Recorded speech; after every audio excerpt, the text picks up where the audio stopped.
देवि त्वम् भक्तसुलभे सर्वकार्यविधायिनी कलौ हि कार्यसिद्ध्यर्थम् उपायम् ब्रूहि यत्नतः।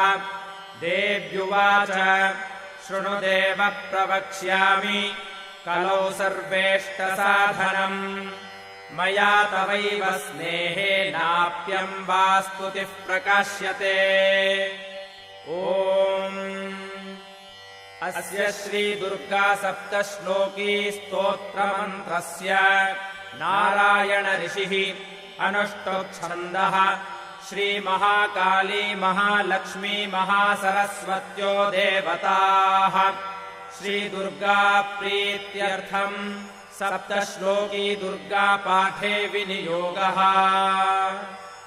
ॐ ज्ञानिनामपि चेतांसि देवी भगवती हि सा बलादाकृष्य मोहाय महामाया प्रयच्छति। दुर्गे स्मृता हरसि भीतिमशेषजन्तोः स्वस्थैः स्मृता मतिमतीव शुभाम् ददासि।